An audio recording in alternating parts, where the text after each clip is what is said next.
los incendios más intensos hemos comprobado que favorecen más las especies germinadoras que las especies rebrotadoras.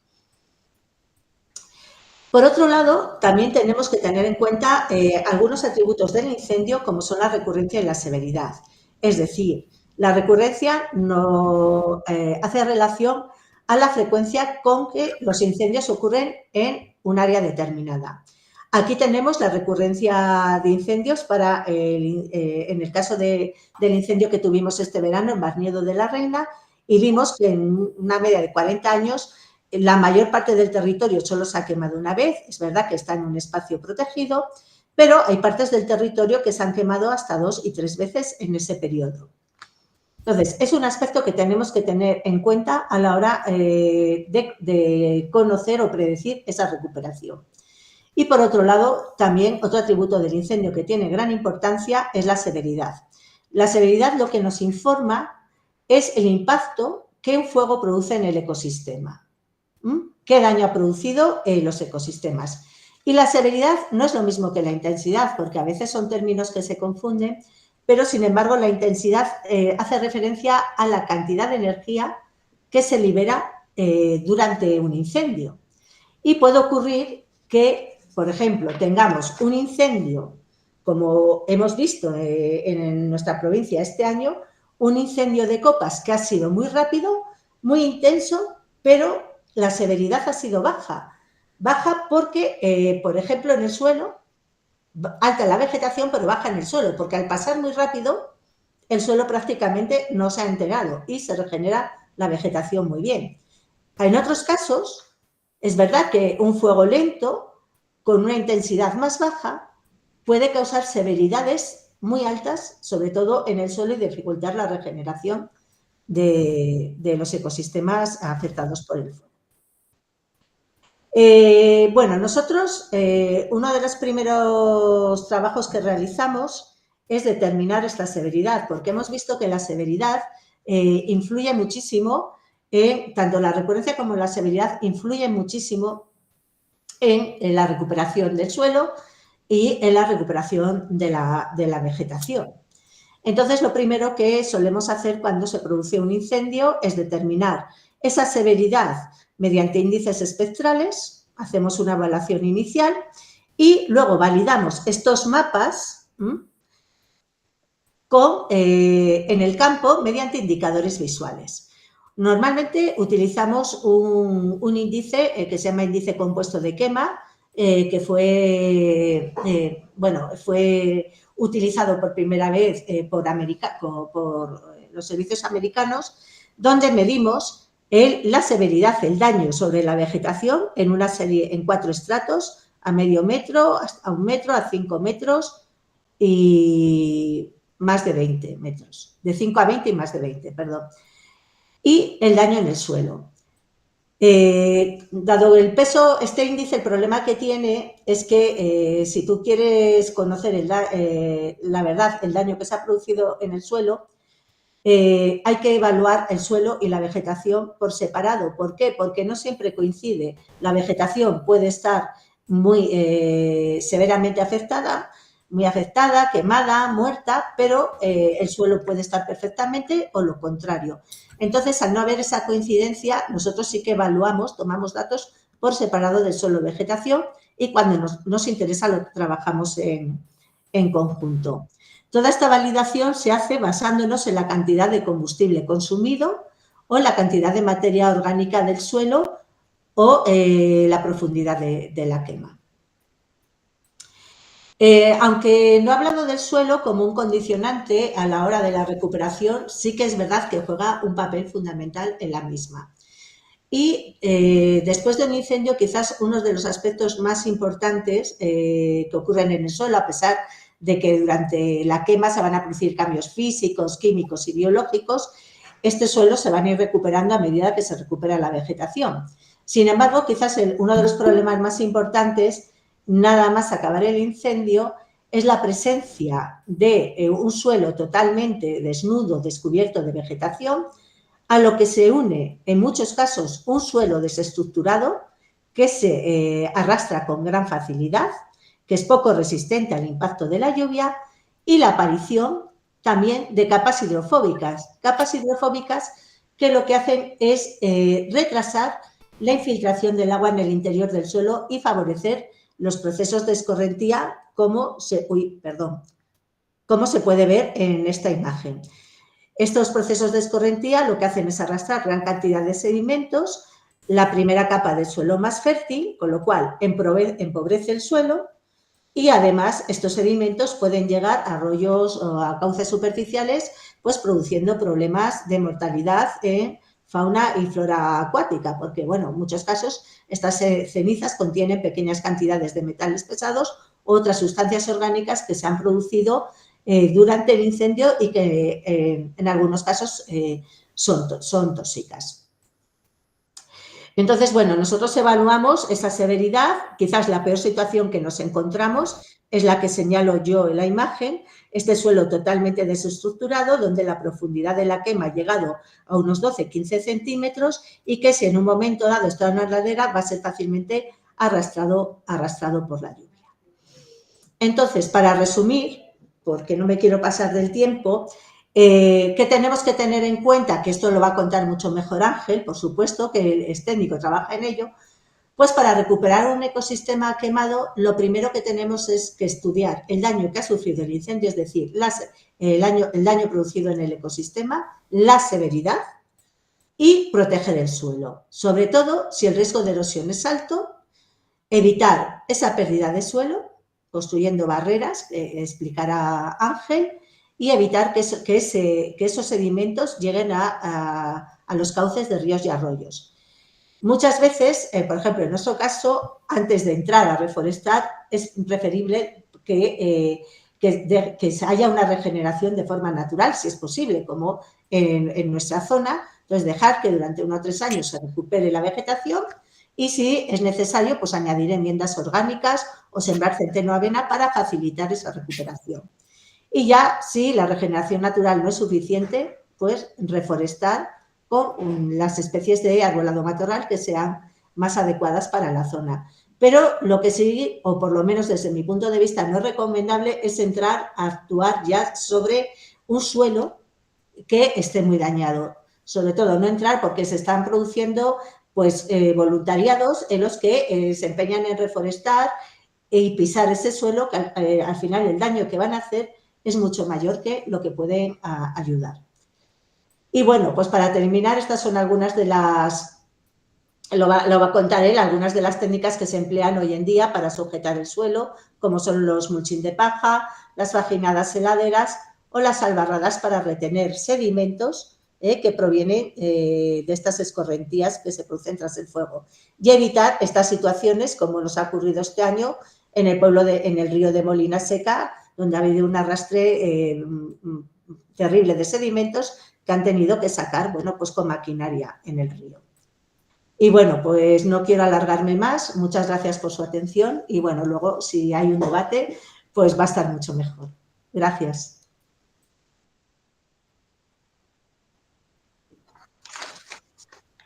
Uy, madre mía.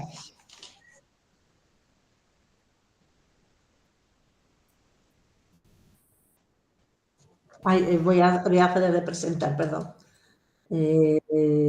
Bueno. Ya está, ya está. Ya está.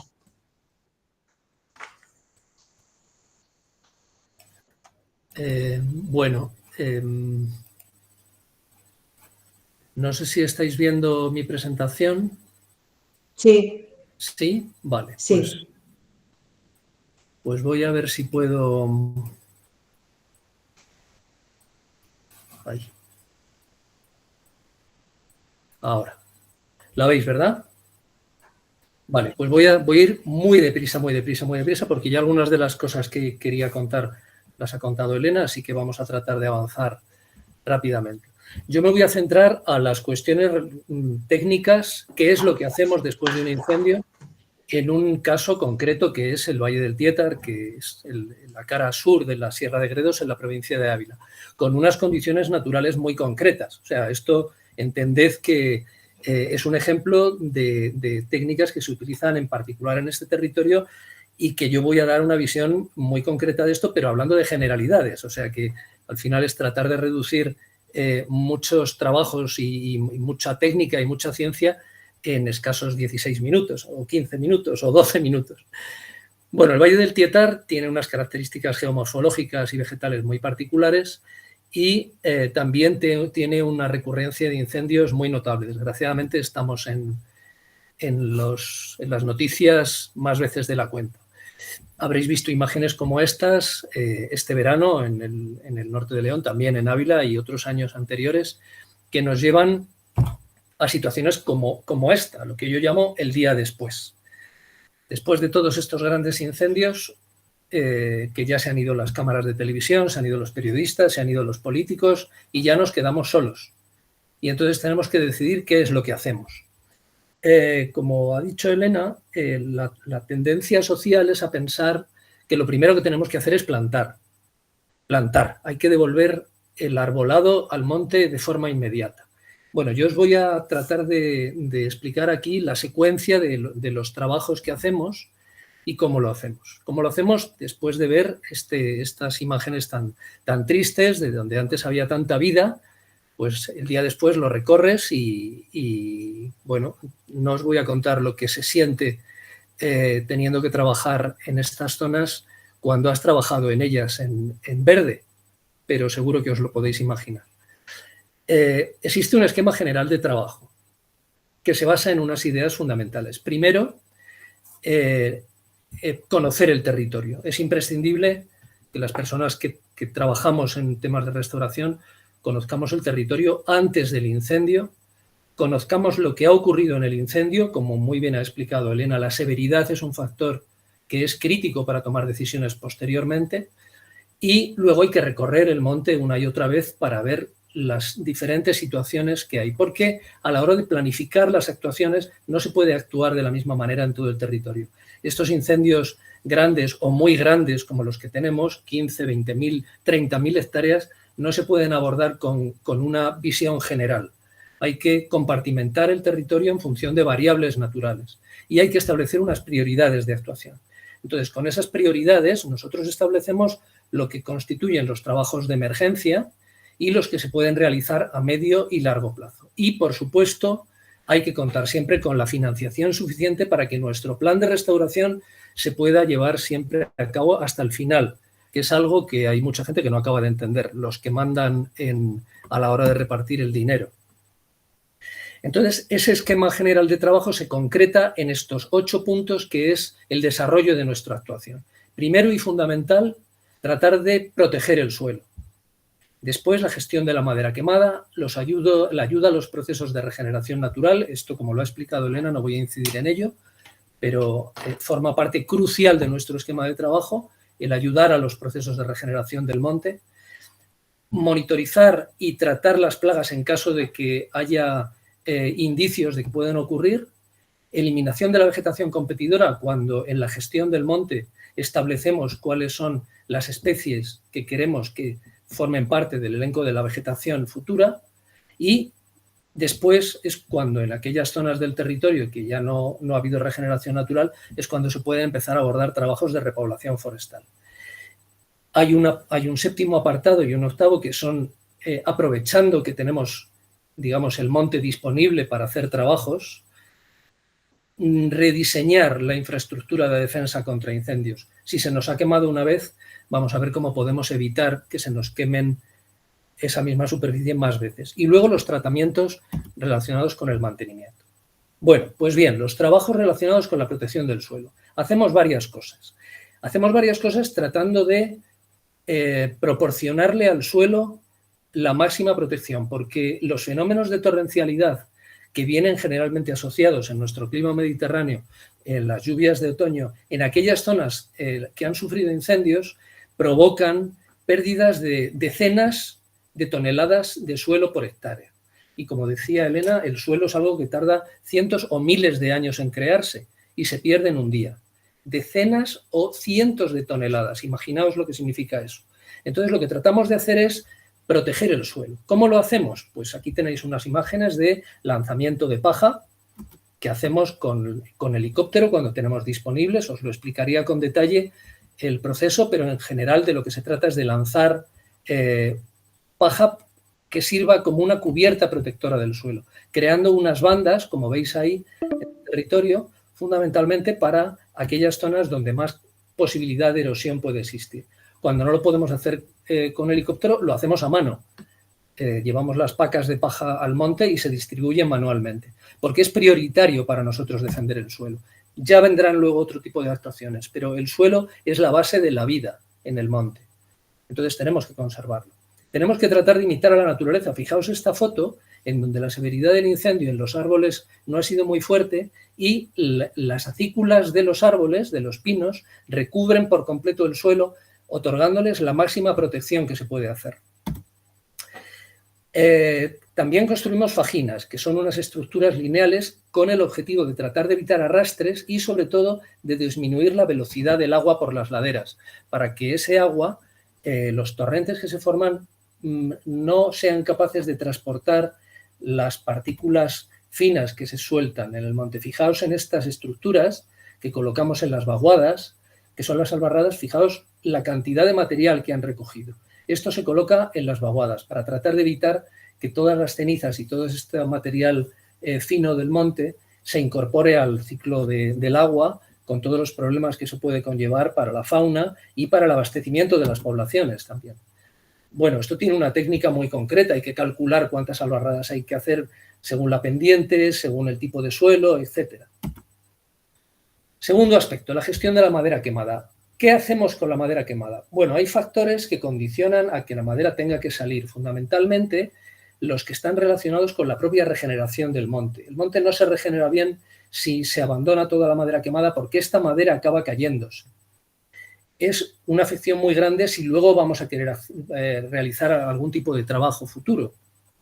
Además, hay una cuestión también muy relacionada con las plagas. En contra de lo que la mayoría de la gente piensa, la madera que está completamente quemada no genera plagas. La plaga se genera en la barrera, en la frontera que hay entre la superficie quemada, completamente quemada del monte, y la que está verde, la que no ha sufrido el incendio. Porque hay una zona de transición que los insectos les encanta esa madera debilitada y ahí es donde se puede producir la propagación de distintas generaciones. Es cierto que la extracción de la madera quemada puede perjudicar la estabilización de suelos si no se realiza con cuidado. Hay que establecer las vías de saca y la forma de extraer la madera con cuidado. Y también puede dañar la regeneración si la extracción de madera es tardía. Pero si no lo hacemos, ocurre lo que veis aquí. Este territorio es muy difícil de gestionar. Por aquí no se va a poder trabajar en el futuro. Una cuadrilla de trabajadores no va a poder siquiera transitar porque no es posible. Entonces, no van a poder hacer todas las labores que hacemos posteriormente. En tercer lugar, el tercer trabajo en nuestro rango de prioridades es ayudar a los procesos de regeneración natural. Cuando existen especies brotadoras, lo mejor que podemos hacer es tratar de rejuvenecer esa masa que se ha quemado en los brotes que están saliendo de las yemas de las cepas de los árboles y las raíces y recepar toda la superficie de árboles, todo el arbolado que se ha quemado. Permitir que la cepa nutra a un ejemplar nuevo antes que tratar de curar las heridas de los viejos que se han quemado. En las especies que se desarrollan a través de semilla, lo que hacemos generalmente es una ayuda a la regeneración. Hay semilla suficiente en la parte aérea, pero no en todas las zonas del monte puede haber la misma cantidad. Entonces, recolectamos ese material forestal de reproducción y lo incorporamos al monte. Bueno, estas son imágenes. En la parte de la izquierda veis regeneración natural de Pinus pinaster en las laderas de esta zona sur. Porque si no hacemos esto, en zonas como esta que veis en la imagen, no es posible utilizar ninguna técnica de repoblación. No se puede repoblar este tipo de superficies. La única posibilidad que tenemos es conseguir que la regeneración natural salga adelante. El cuarto aspecto es el control de las plagas, que, como os decía antes, se desarrolla en la zona fronteriza entre lo quemado y lo no quemado. Entonces, lo que hacemos es poner trampas para capturar, trampas con feromonas para capturar a los machos y controlar, como veis en la fotografía de abajo, veis el cajón donde todos los insectos, todos los machos caen, los capturamos y elaboramos las curvas de vuelo para ver el avance de las plagas. El quinto aspecto, voy muy deprisa, pero luego a lo largo de las preguntas podréis preguntarme todo lo que queráis si algo no ha quedado claro. El quinto aspecto que desarrollamos es la eliminación de la vegetación competidora. Si nosotros queremos tener una nueva masa forestal arbolada, en nuestros ecosistemas mediterráneos hay especies que están muy adaptadas al fuego y tienen estructuras de recuperación muy potentes, mucho más que la del arbolado. Entonces, si nosotros queremos tener una masa arbolada, necesariamente tenemos que tratar de evitar la competencia, porque ahí veis en esa foto central, veis a una persona que está cortando, tiene una motosierra y ese matorral ha crecido 4 años después del incendio. Como veis, ya tiene casi 4 metros. Los pinos que están creciendo, en la foto de la izquierda, de la derecha, no tienen más allá de 2 metros o 2,5 metros. Entonces, si queremos que vuelva a existir este pinar, debemos de evitar esa competencia. En la fotografía de la izquierda veis, una vez liberada la competencia, el arbolado que queda, y en la fotografía de la derecha una técnica de eliminación de vegetación con maquinaria. Y entonces ahora sí, en aquellas zonas en donde hemos conseguido la regeneración natural suficiente, lo dejamos, mantenemos esa regeneración natural con los cuidados posteriores, y en las zonas en donde no ha habido regeneración natural es donde empezamos a desarrollar las técnicas de repoblación mediante preparación del terreno y plantación. Aquí veis una máquina que últimamente llevamos ya bastantes años utilizando, que es la retroaraña. Es una máquina muy versátil que permite realizar preparaciones del terreno con la intención de recoger la mayor cantidad de agua posible en aquellos lugares, como es el Valle del Tietar, que llueve muy poco en el verano y las plantas necesitan esa humedad, y también para darle profundidad a la labor para que las raíces de los árboles puedan desarrollarse con más facilidad. Y luego, pues las técnicas manuales de plantación, con mucho cuidado. Esto es una cuestión crucial para que la plantación salga adelante, es plantar con cariño, como les digo yo a los plantadores cuando van a poner la planta, con distintos protectores y con el objeto de que estas plantaciones consigan arraigar y luego compitan con la vegetación que va a salir de manera natural y se pueda desarrollar una nueva superficie forestal arbolada, una nueva masa de árboles, una nueva cubierta de árboles. Por último, como os decía antes, el incendio es una oportunidad para rediseñar infraestructuras de defensa contra incendios forestales. Aquí veis una foto de una masa antes de un incendio en donde se ven unos cortafuegos y se ven unas pistas. Cuando analizas el incendio, después de la extinción, los técnicos que trabajamos en este apartado nos reunimos para ver cómo se ha desarrollado la extinción, siempre ponemos de manifiesto carencias que existían en el monte en cuanto a defensa de infraestructuras de defensa. Entonces, lo que se hace es, aprovechando estos planes de recuperación o de restauración del monte, rediseñar esa infraestructura para tratar que no vuelva a ocurrir, porque un segundo incendio, como bien decía Elena, las cosas cambian radicalmente. Un segundo o un tercer incendio modifican mucho la composición de los montes y la restauración es bastante más compleja. La torrencialidad de las lluvias de otoño, por regla general, perjudican muchísimo toda esta infraestructura. Entonces, este es el momento también de tratar de arreglar todos los desperfectos que se causan. Bueno, y he corrido mucho, pero me sentía obligado a hacerlo para dejarle a Rayo también su espacio. Os dejo aquí mi contacto por si necesitáis cualquier cosa y a la disposición ahora de todas las preguntas que queráis hacer. Muchas gracias.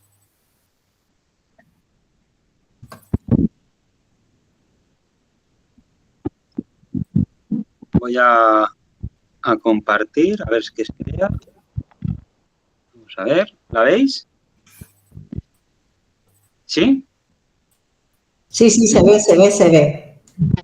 La tengo delante y no sé si la estabais viendo o no. Vale. Bueno, yo también voy a intentar ir bastante rápido. Lo que habéis visto, que tanto Elena como Ángel, han comentado distintos conceptos, ¿no?, relacionados con los incendios forestales. Yo aquí he hecho una selección, algunos han comentado, como la severidad del fuego, el régimen de incendios, si son muy severos, si son frecuentes, si son menos frecuentes. Y todos estos, al final, todos estos conceptos, casi podríamos hacer un seminario de cada uno de ellos y estar hablando bastante rato. Sin embargo, desde el grupo de Ecología Aplicada y Teledetección de la Universidad de León, cuando participamos o desarrollamos actividades divulgativas, pues claro, no vamos muchas veces con un público general o con alumnos y son acciones esporádicas. No intentamos no ir con una charla magistral, sino con distintos talleres en los que podamos abordar 1, 2 o 3 de estos conceptos en cada uno de los talleres. Entonces, lo que voy a pasar es a mostraros distintos talleres que realizamos para que vosotros explicar un poquito cómo es la dinámica y qué conceptos van a trabajar. Los voy a explicar muy rápido y, obviamente, cada taller después habría que adaptarlo, digamos, la profundidad que se va a tratar cada concepto en función del público que vamos a tener, ¿no? Por ejemplo, uno de los talleres que realizamos es la identificación de distintos rasgos de la vegetación que se van a relacionar con la resistencia y con la resiliencia, ¿vale? Y también estarán relacionados con cierto régimen de incendios. Por ejemplo, en este ejemplo hemos seleccionado 2 especies de pino, pinos silvestres y pinos pinastres. Una de esas especies está, digamos, adaptada a un régimen de incendios más o menos poco frecuentes, pero de una severidad elevada. Lo que buscaríamos sería que los alumnos o las personas participantes del taller identificaran el grosor de corteza del Pinus pinaster, que es mucho mayor, como un rasgo relacionado con la resistencia al fuego. Y también que identificara esas piñas más pequeñas, que veis, tenemos las piñas grandes, que son las piñas estacionales, y después las piñas más pequeñas son piñas que quedan en la copa de los árboles, no se abren estacionalmente, sino que se abren en el momento de que hay un incendio forestal. Cuando hay un incendio forestal que ha llegado a la copa del árbol, ese árbol ya está muerto, se va a morir, pero va a facilitar la apertura de esas piñas, que va a soltar un nuevo banco de semillas al suelo, favoreciendo la resiliencia de la población, es decir, la recuperación de la población después del incendio. Otros de los talleres que realizamos. ¿Veis ahora? Todo el humo blanco es que se está secando poco a poco. Interesante. ¿Y ahora? ¿Veis ahora? Todo el humo blanco es que se está secando poco a poco.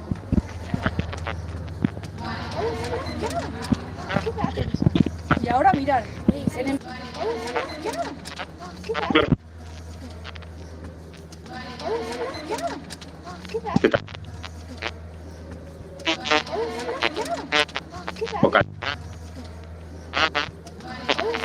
Rayo, no se te oye, ¿eh? No. Hay un problema con el sonido.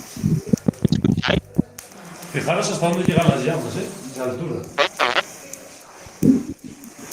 Es el vídeo, sí. A ver, ¿ahora? Sí. Entonces, vamos a ver que se me sobreponía la voz. Bueno, este es otro taller. Son unos talleres que basamos en maquetas, que son 2 maquetas. La que veis a la derecha es una maqueta que nos sirve para explicar conceptos como continuidad vertical, comportamiento del fuego, continuidad horizontal, efecto de la pendiente y del viento. Es una maqueta con muchos agujeritos donde ponemos fósforos de distintas longitudes y más o menos separados entre sí. Entonces, tanto jugando con la inclinación de la plancha como con una pequeña fuente de viento, como puede ser un ventilador, podemos simular distintos paisajes donde hay incendio forestal, para ver qué pasa cuando hay mucha densidad, si la densidad es menor, o si hay una escalera de combustible, es decir, hay una continuidad vertical o no existe esa continuidad, ¿no? Y es una modelización pues muy, muy llamativa. Después tenemos también otra maqueta que nosotros la tenemos que preparar con alumnos o con públicos, si se cuenta con el tiempo suficiente, que lo que simula es un paisaje, es esta, aquí, simula un paisaje donde hay una serie de piezas que se pueden retirar. Cada una de esas piezas lo que simboliza es un factor de riesgo de que en caso de que se produzca un incendio, ese incendio pasa a ser un incendio forestal o pasa a ser un incendio de alta severidad. Lo que intentamos es que los participantes, a través de una gestión forestal, que comprendan la importancia de la gestión forestal, para eliminar esos puntos críticos que van a pasar de ser un paisaje riesgo de un incendio de alta severidad a un paisaje más resistente o más resiliente a los incendios forestales. Entonces, de nuevo, en este taller, pues trabajamos gestión forestal, volvemos a trabajar estructura de la vegetación, paisaje en mosaico y también siempre ligado a mostrar la importancia de tener esa visión dentro de la gestión forestal de conservar la biodiversidad y conservar los distintos hábitats que hay en el paisaje inicial. Otro de los talleres es uno basado en cajas sensoriales. En este lo que intentamos es que los participantes reciban cambios que se producen después del fuego, pero sin usar la vista. Es decir, mediante el tacto o el olfato, que puedan notar ciertos cambios que se producen, ¿vale? Porque lo más visual siempre son los paisajes negros después del incendio, pero hay muchas otras propiedades que cambian. En la vegetación, principalmente se nota la vegetación fresca, pues va a estar más húmeda, más fresca por el proceso de evapotranspiración, y también suele destacar la falta de hojas, ¿no? Esas hojas se puede explicar que pasan al suelo en forma de cenizas y van a tener un impacto indirecto también en el suelo. En el suelo hay más propiedades que se pueden percibir, sobre todo las relacionadas con la estructura. Un suelo que no se ha visto alterado generalmente tiene como gránulos o pequeños terrones formados por parte mineral y también por raicillas, hifas de hongos, distintos aglutinantes que hay en el suelo, y eso confiere una estructura que favorece o que facilita la germinación de las plantas y favorece la vida en general en el suelo. Sin embargo, cuando se produce un incendio, toda esa parte orgánica se puede ver afectada y la estructura. Y unas características que se perciben muy bien en este tipo de actividad. Además, esos cambios físicos, después también se puede desarrollar los cambios químicos que se pueden producir tanto indirectamente por las cenizas como por la propia afección del fuego. Nos da pie a hablar de distintas partes. Y además de esos talleres, tenemos también un taller que intentamos simular cómo se haría un estudio de microorganismos del suelo a partir de técnicas de ADN. Este es un taller, digamos, un poquito más complejo en su preparación, y lo que hacemos es simular mediante unas pastillas, en su interior tienen una secuencia de ADN y están enterradas en, harina o harina con café, con el suelo quemado, y estarían ahí enterradas. Entonces, lo que hacemos con los participantes es simular lo que hacemos en el laboratorio. Realizamos un muestreo estandarizado, extraemos las bacterias, les explicamos cómo se desarrolla la extracción de ADN en el laboratorio. Ellos simplemente tendrán que romper las cápsulas y sacar el ADN. Después les explicamos qué es el proceso de secuenciación de ADN y también cómo se realiza a partir de bases de datos. En este caso, la base de datos es una sopa de letras. Cómo se realiza una asignación taxonómica de los distintos grupos de bacterias y de hongos que hay en el suelo.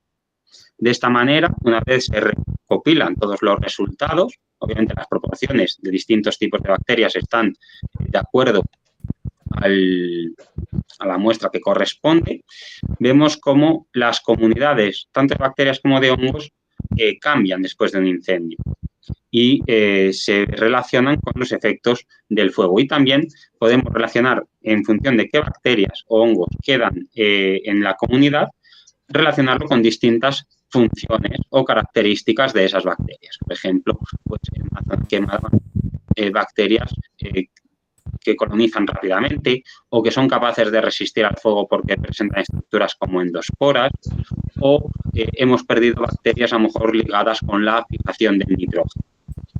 ¿Vale? Entonces, eso sería como un pequeño taller para ver cómo se realizan este tipo de análisis que no siempre pues son tan visuales. Y bueno, pues estos serían así un poco distintos talleres prácticos, ¿vale? Que utilizamos para intentar trasladar esos distintos conceptos y espero que nos dé tiempo a si queréis uno o cualquier duda. Si no nos diera tiempo o alguien se queda con alguna duda, tenéis aquí mi contacto en cualquier caso, ¿vale? Bueno, pues muchas gracias, Rayo. ¿Se te pierde la voz? Sí, a ver, ¿me escucháis? Sí. Vale, listo. Bueno, fenomenal. Pues estupendo, 3 presentaciones maravillosas y has dado muchas ideas para hacer en el aula, Rayo, que seguro que a nuestros docentes les encantan. Bueno, pues vamos con el turno de preguntas. Así que no seáis tímidos y aprovechad que tenemos aquí a Elena, Ángel y a Rayo para hacer vuestras preguntas. Podéis escribirlas en el chat directamente y yo las leo, si queréis.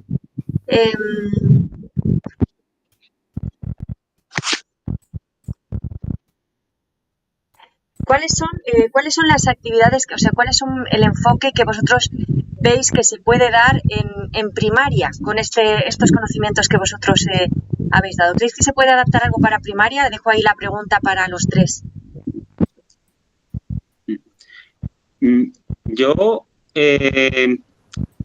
Nosotros cuando hacemos actividades de divulgación a veces son momentos puntuales, ¿no? Que o nos invitan o coincide con algún colegio. Pero, por ejemplo, las cajas sensoriales es una actividad que, sobre todo a los más pequeños, les gusta mucho. Y sí es verdad que la de la vegetación a veces pues no se percibe tanto, pero la del suelo, si se consigue un suelo quemado, pero sin quemar, las diferencias son muy palpables. Y además te da pie a explicar todo el proceso de formación del suelo de los de los invertebrados, por ejemplo, de las raíces de las plantas. Después también te liga mucho a los efectos después del incendio sobre, por ejemplo, la erosión, ¿no? Sí. Entonces, de las actividades que hacemos es una de las que más... Y la maqueta de la gestión forestal, pero esa ya es para gente que comprendan un poco algunos de los términos. Muy bien. No sé si Elena, Ángel, ¿queréis contar alguna cosa? Bueno, nosotros también desde la Escuela de Ingeniería Forestal llevamos 9 años realizando una campaña de prevención, de educación ambiental para prevención de incendios, y una parte de la campaña es exclusiva para niños de 5º y 6º de primaria. Entonces, ahí organizamos 3 talleres y, bueno, luego les pedimos una valoración. Es verdad que es un taller de extinción donde viene la UME, los bomberos forestales, y claro, ese taller gana porque no se puede competir contra un camión, contra la manguera, ni nada. Les gusta eso, pero sin embargo hacemos uno también de efectos postfuego en suelo, calentando suelos a distintas temperaturas, viendo la materia orgánica, simulando la erosión con regaderas, la cubierta de paja también la ponemos, entonces vemos el efecto sobre las aguas de la cubierta de paja, de vegetación, y este también tiene muchísimo, lo puntúa muy bien. Y también les gusta mucho hacer como un escape room, pero adaptado a un breakout, porque hacen ahí una especie de competencia, buscan pistas, y eso lo hacemos para explicar un poco la prevención de incendios. Y la verdad que siempre con los niños de primaria se hacen muy bien los talleres y ellos son como esponjas. Luego lo recuerdan con el tiempo. Oye, qué divertidos. A ver si os animáis a acompañarnos en la Feria Madrid Fesciencia, que vamos a tener un stand, el stand de Aciertas, Coste, y allí vamos a hacer talleres y vienen muchos chicos de primaria, bueno, de secundaria también, y con muchas ganas de hacer talleres y los disfrutan un montón. Bueno, vamos a ver, tenemos una pregunta de Mercedes Sacristán, que os da las gracias a los 3 porque han sido muy interesantes vuestras intervenciones. Y tiene una pregunta para Rayo, dice, ¿os encontráis muchas veces con la idea los estudiantes de que un incendio acaba con todo y ya no hay remedio?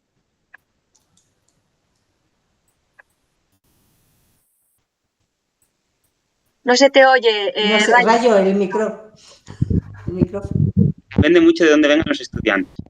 Por ejemplo, en Ponferrada, no sé si la ubicáis, ha habido muchos incendios este verano, pero cuando hicimos allí las actividades, los estudiantes estaban muy ligados al monte, a la parte forestal.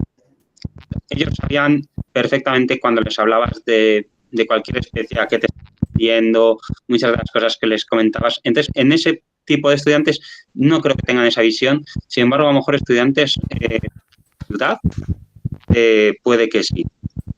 Tampoco ha sido me haya llegado a mí a llamar la atención, pero me fijaré de aquí en adelante, Mercedes. Muy bien. Y bueno, también tenemos aquí una pregunta de Miguel Ángel Ortega, que es para Ángel y Elena, y dice, en zonas ganaderas que han sufrido un incendio, ¿se suele acotar el pastoreo? Contesta Ángel, que esa es más para ti. A ver, a mí esta cuestión es una parte que me parece crucial y la ley obliga a acotar al pastoreo. La ley de montes obliga a que haya un acotado que luego las comunidades autónomas regulan. En cada comunidad autónoma esta regulación es diferente. Y es verdad que es crucial acotar al pastoreo porque el efecto del ganado, no solamente porque arranca la vegetación y come los brotes, sino también por el pisoteo, daña mucho la estabilización de suelos. Pero la presión de los ganaderos para poder pastar en las zonas que se han quemado es muy fuerte. Y sobre todo porque hay un vínculo entre el cobro de las primas de la PAC, de las primas de la ganadería, con la superficie. Entonces, esto es una lucha grande que cada comunidad autónoma trata de resolver en función de sus circunstancias. No es lo mismo lo que está ocurriendo en Asturias, Cantabria, en otras comunidades que mantienen una legislación un poco más severa. Pero la ley obliga a acotar al pastoreo. Muy bien, muchas gracias. Pues no sé si tenéis más preguntas que queráis aprovechar. Sí, aquí tenemos a Belén, que es la coordinadora de Aciertas. Belén Yelamos nos dice, ¿los talleres que realizáis tienen más éxito en las zonas rurales que en las urbanas? ¿Veis mayor concienciación en los estudiantes de los colegios de las zonas rurales? Nos pregunta. ¿Contestas tú? Contesto. Estoy yo. Bueno, yo, por ejemplo, en la experiencia, nosotros también hacemos talleres en secundaria, aunque somos del mismo grupo, hacemos talleres en secundaria y la verdad que siempre les hacemos en zonas rurales. Lo que sí que hay una diferencia entre las zonas donde más incendios hay y las zonas donde no se produce este fenómeno. Por ejemplo, nosotros en la provincia de León, que hacemos talleres en toda la zona del Bierzo, fundamentalmente el Bierzo, pero también hacemos talleres en Tierra de Campos, la percepción también de los incendios es diferente porque no tienen el mismo problema. Y eso, me pasó también, yo trabajé en las campañas que hacía el antiguo Icona, esas de Todos contra el Fuego, y notaba la diferencia entre la respuesta de los niños entre zonas que sufren abundantes incendios y zonas que no. Pero yo con el medio, por ejemplo, con las ciudades no tengo mucha experiencia. No puedo responder demasiado. Nosotros en los talleres, como hemos hecho en Ciudad, en León, en la Expociencia, lo que sí que veo es que hay más relación en función de cómo de cerca le haya afectado. Porque mucha gente a lo mejor vive en la ciudad, pero tiene un pueblo o sus abuelos son de un pueblo donde ha habido incendios. Sobre todo este año, que en la zona de León hubo muchísimos incendios y muy grandes y fue muy llamativo, ¿no? Porque no solo fue verlos en la tele, sino días con muchas cenizas en el cielo, etcétera. Justo los talleres que hemos realizado en septiembre y octubre había muchísimo más interés. Entonces, yo creo que no es tanto que sean de zonas urbanas o rurales, sino lo próximo que ha afectado esta problemática. Muy bien. Es claro, porque quien lo vive de cerca, eso es algo que impacta, ¿verdad? Claro. Bueno, sí. Nos preguntaba Ana Julián, ¿qué opinión tenéis de los desbroces intensivos de matorral que se realizan para prevenir fuegos en el monte? Pues Ángela, tú la tuya, yo luego doy la mía. Bueno, a ver, esto es un aspecto que no se puede contestar bueno, no es blanco o negro, no hay una respuesta genérica porque la prevención es un tema muy complejo. Abordar la prevención de todas las superficies con la variedad de ecosistemas que tenemos en nuestro país de una forma global es imposible. Lo que sí es cierto es que el abandono de las zonas rurales nos ha llevado a tener una cantidad de combustible muy superior a la que existía hace 30 o 40 años, que los incendios son diferentes, que el cambio climático está condicionando mucho el desarrollo de los incendios y, por consiguiente, las labores de extinción. Y hay desbroces que son positivos porque nos dan una oportunidad a los medios de extinción, nos permiten trabajar con una cierta seguridad. Y hay otros desbroces que no tienen mucho sentido, están hechos sin mucha planificación y sin mucho objetivo concreto. Entonces, no hay una respuesta así muy sencilla, pero es tema para otro debate, para otro webinar. Bueno, muy bien, pues muchas gracias. Pues ya con esto hemos llegado al final de nuestro webinar de hoy, no tenemos más preguntas. Y bueno, queríamos daros las gracias de parte de Aciertas y de la COSCE a Elena, a Ángel y a Rayo por vuestras charlas. No sé si queréis compartir las presentaciones, yo las puedo también compartir en la página web de Aciertas, por si alguien las quiere, hay algo que se les ha quedado ahí. Y bueno, pues nada más, muchísimas gracias por estar aquí. Y gracias a todos por venir a nuestro webinar. Gracias. Bueno. Gracias. Muchas gracias. Felicidades, muy buen trabajo. Ángel, ¿tú estás en Montes, en la Politécnica? No, yo estudié en la Politécnica, sí. Pero no estás ahí. Yo estuve 4 años de catedrática del 79 al 83. Me fui a Teleco. Así que, pero esos años tú no serías ni estudiante, ¿no? Seguro que sí, seguro que sí. Entonces te daría clase porque